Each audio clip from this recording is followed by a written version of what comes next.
한문의 염정삼 문준혜입니다. 자, 오늘은 이제 115강의 글자를 배우시겠습니다. 네.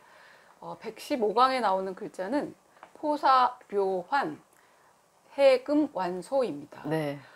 근데 발음이 어려워요. 네.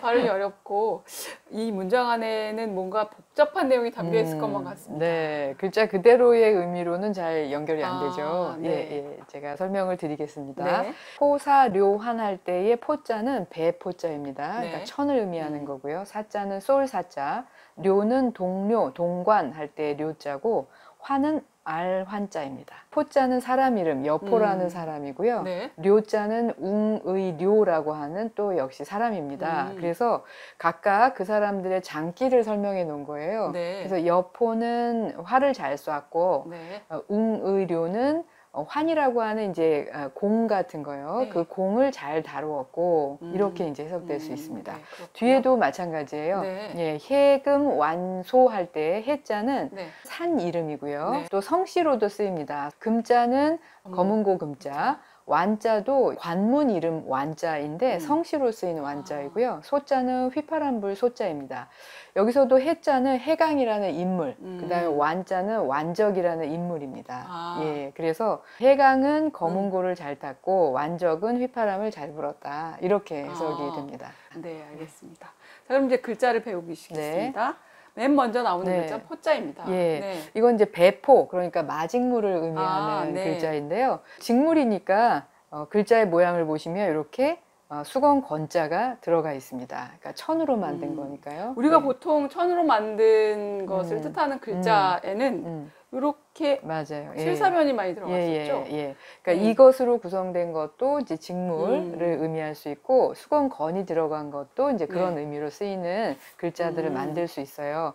지금 글자를 보시면 해서의 모양을 보면 이렇게 쓰여 있잖아요. 네. 이게 도대체 뭘까 하는 생각이 드는데 저런 모양으로 보통 해서로 굳어질 때는 원래 손의 모양에서 변형된 것이 예, 많았습니다. 맞습니다. 네. 그래서 여기에 이렇게 입구를 붙이면 오른 우가 됐었고 네. 이렇게 공자를 붙이면 왼 좌자가 됐었죠. 그래서 이것이 손이라는 걸 이제 짐작을 하실 수가 있는데 네. 소전을 한번 가보시면 네. 손이 보입니다. 네. 그런데 그 위에 뭐가 또 하나 더 있어요. 막대기를 잡고 있군요. 예. 근문으로 가셔도 이제 구조는 마찬가지예요. 네. 이 글자는 아비부자죠. 네.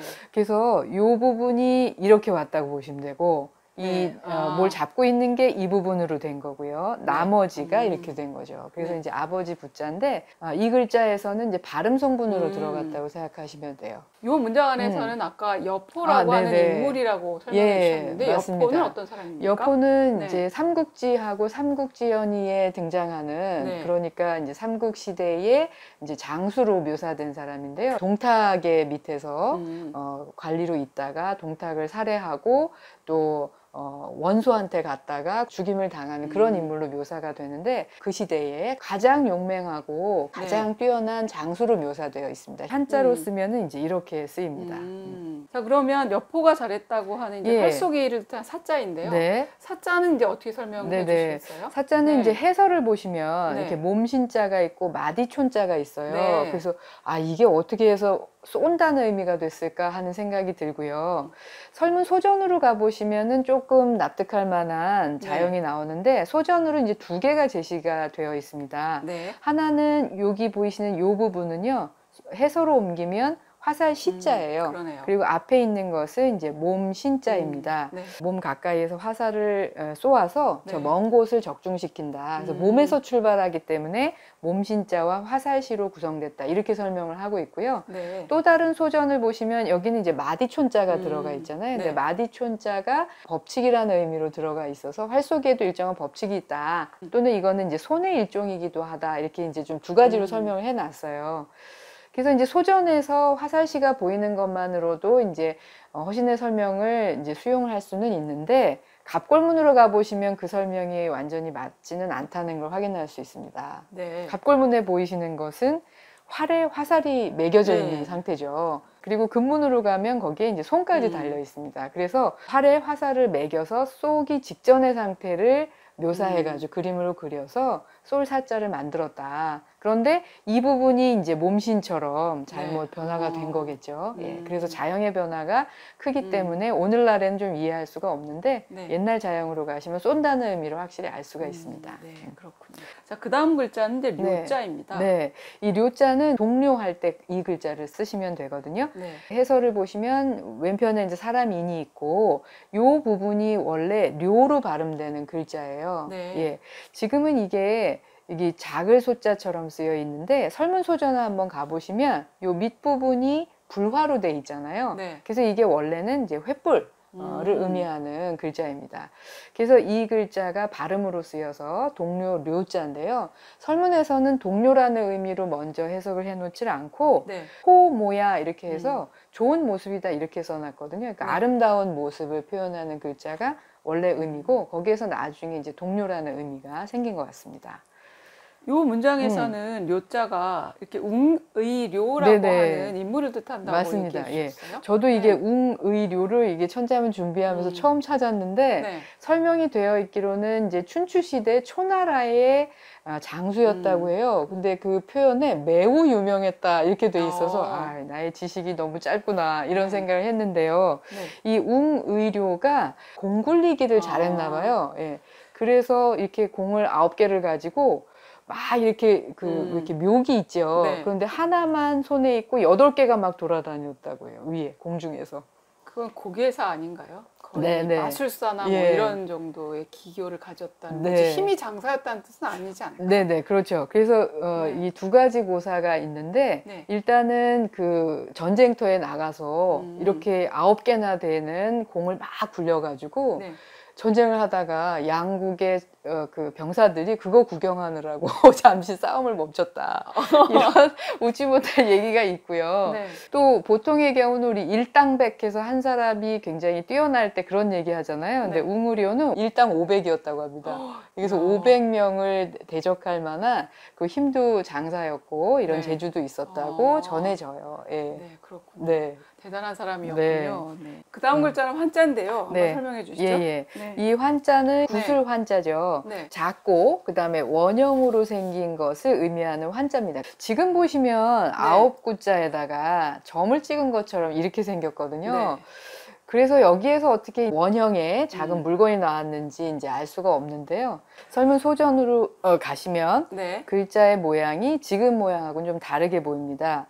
이렇게 쓰여 있고 요 안에 들어있는 게 이제 사람 인자처럼 보이거든요. 근데 원래는 이렇게 쓰는 글자가 있어요. 이거는 이제 츠자여가지고 기울어진다는 의미예요. 근데 이 글자를 반대로 해가지고 만든 글자다. 설문에서는 그렇게 설명을 해놓고 있거든요. 굳이 이제 의미를 연결시켜 보자면 이게 공처럼 환이니까 서 있질 못한 거예요. 굳이 설명을 하자면 계속 기울어지는 거죠. 그래서 허시는 이 글자가 기울어졌다가 또 반대로 기울어졌다가 한다는 측면에서 측자를 반대 모양으로 한 그 글자로 만들어졌다. 이렇게 설명을 합니다. 그 설명이 맞는지는 확인할 길이 없습니다. 자, 그러면 포사료환을 이제 배웠는데요. 한 번만 정리해 주실까요? 여포는 활쏘기에 능했고 웅의료는 공을 잘 다루었다. 이렇게 이제 해석을 할 수가 있겠습니다. 네, 알겠습니다. 자, 그 다음 구절에도 역시 이제 인물이 등장하는데 먼저 이제 글자를 설명해 주세요. 해자인데요. 이건 산 이름 해자예요. 그래서 글자에서 산자가 보이시죠? 소전도 마찬가지고요. 이 글자가 의미 성분이고요. 그럼 나머지 성분이 발음이어야 되잖아요. 그런데 이 글자는 사실 지금 찾아보기가 어려워요. 그래서 설문 해자에서는 이 글자가 이 밑에 띠찌자가 들어간 글자를 저희가 배운 적이 있어요. 조아릴 개자였거든요. 그래서 개자가 발음 성분인데 모양이 좀 생략됐다. 이렇게 설명을 하고 있어요. 그래서 이거는 이제 산 이름이지만 성씨로 쓰여서 해강이라고 하는 위진 남북조 시대에 활동했던 인물입니다. 이 해강은 원래 조상이 회계 지방에 살았던 사람이라고 합니다. 그 개자가 이렇게 쓰는 그렇죠. 거죠? 그런데 이제 임금하고의 이제 문제가 있어서 초나라 지역으로 이제 조상이 옮겨왔대요. 그러면서 이 글자를 쓸 수가 없으니까 이렇게 자기의 지역 출신을 가지고 있다는 의미에서 글자를 좀 생략해가지고 이렇게 글자를 만들어서 성씨로 삼았다고 합니다. 그렇군요. 해강은 이제 뭘 잘했다는 거죠? 아, 해강은 네. 검은고를 잘 땄대요. 그래서 금부라고 해서 네. 그런 시도 지었다고 합니다.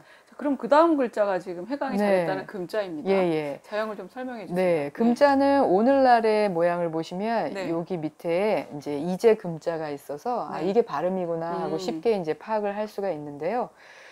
조금 앞으로 가보셔서 설문 소전이나 또는 설문 고문으로 가시면 조금 상황이 달라집니다. 네. 설문 소전에도 요 윗부분처럼 보이는 이거, 그러니까 임금왕 내지는 구슬 옥자처럼 보이지만 사실 그거는 아니고 네.